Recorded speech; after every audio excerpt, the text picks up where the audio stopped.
ज्ञानी व्यक्ति के दिमाग को अस्थिर नहीं करना चाहिए। जन्म लेने वाले के लिए मृत्यु उतनी ही निश्चित है जितना कि मृत होने वाले के लिए जन्म लेना। इसलिए जो अपरिहार्य है उस पर शोक मत करो। स्वर्ग प्राप्त करने और वहां कई वर्षों तक वास करने के पश्चात एक असफल योगी का पुण्य एक पवित्र और समृद्ध कुटुंब में जन्म होता है। अपनी प्रभुता के लिए चाहे जितने उपाय किए जाएं, परंतु परिश्रम के बिना संसार में सब फीका है। जहां लुटेरों के चंगुल में फंस जाने पर झूठी शपथ खाने से छुटकारा मिलता हो, वहां झूठ बोलना ही ठीक है। ऐसे में उसे ही सत्य समझना चाहिए।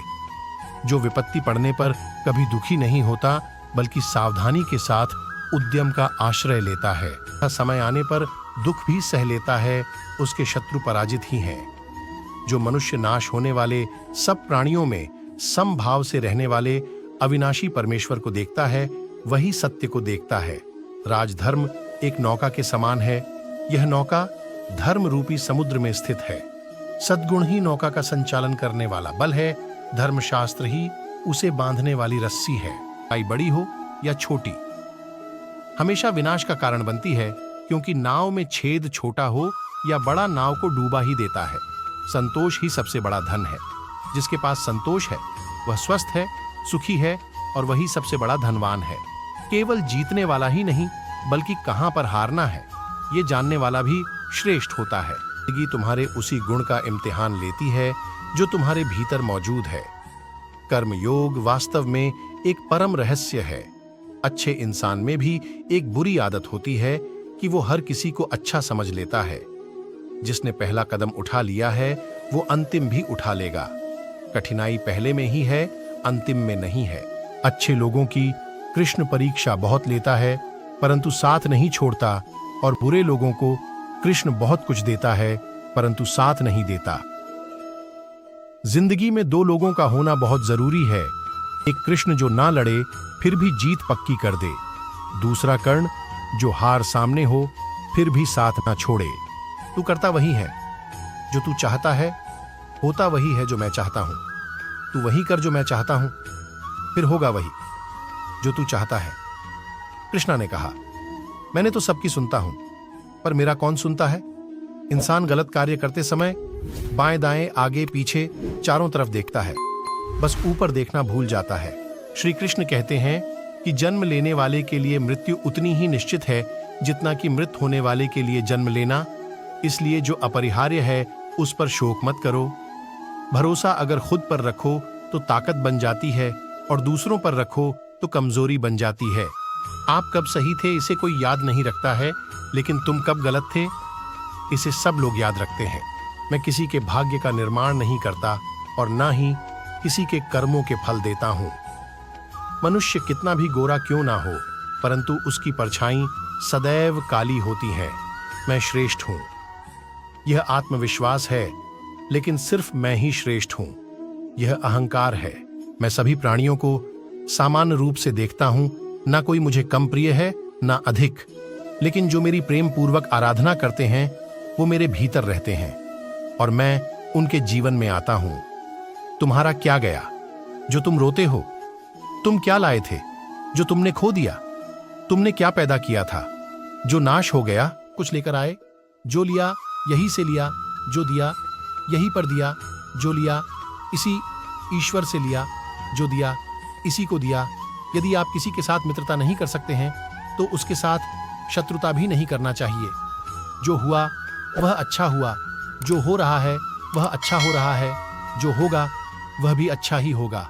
तुम भूत का पश्चाताप न करो, भविष्य की चिंता न करो, वर्तमान चल रहा है। राधा ने श्री कृष्ण से पूछा, प्यार का असली मतलब क्या होता है? श्री कृष्ण ने हंसकर कहा, जहां मतलब होता है वहां प्यार ही कहां होता है। मेरे भी कई जन्म हो चुके हैं, तुम्हारे भी कई जन्म हो चुके हैं। ना तो यह मेरा आखिरी जन्म है और ना यह तुम्हारा आखिरी जन्म है। प्रेम एक ऐसा अनुभव है जो मनुष्य को कभी परास्त नहीं होने देता, और घृणा एक ऐसा अनुभव है जो मनुष्य को कभी जीतने नहीं देता। श्री कृष्ण जी कहते हैं, जिस व्यक्ति को आपकी कद्र नहीं, उसके साथ खड़े रहने से अच्छा है आप अकेले रहे। परिवर्तन इस संसार का नियम है। कल जो किसी और का था आज वो तुम्हारा है, एवं कल वो किसी और का होगा। प्यार और तकदीर कभी साथ नहीं चलते, क्योंकि जो तकदीर में होते हैं उनसे कभी प्यार नहीं होता, और जिससे हमें प्यार हो जाता है वह तकदीर में नहीं होता। श्री कृष्ण कहते हैं, मनुष्य को जीवन में श्रेष्ठ बनने का प्रयास अवश्य करना चाहिए, परंतु जीवन में हमेशा उत्तम ही रहना चाहिए। हर कीमती चीज को उठाने के लिए झुकना ही पड़ता है। माँ और पिता का आशीर्वाद भी इनमें से एक है। अगर व्यक्ति भगवान से पहले माता पिता को पहचान ले तो जिंदगी में कभी कोई कठिनाई नहीं आएगी। स्वार्थ से रिश्ते बनाने की कितनी भी कोशिश करें वो कभी नहीं बनते हैं, और प्रेम से बने रिश्तों को कितना भी तोड़ने की कोशिश करें वो कभी नहीं टूटते। हर किसी के अंदर अपनी ताकत और अपनी कमजोरी होती है। मछली जंगल में नहीं दौड़ सकती और शेर पानी में राजा नहीं बन सकता, इसलिए अहमियत सभी को देनी चाहिए।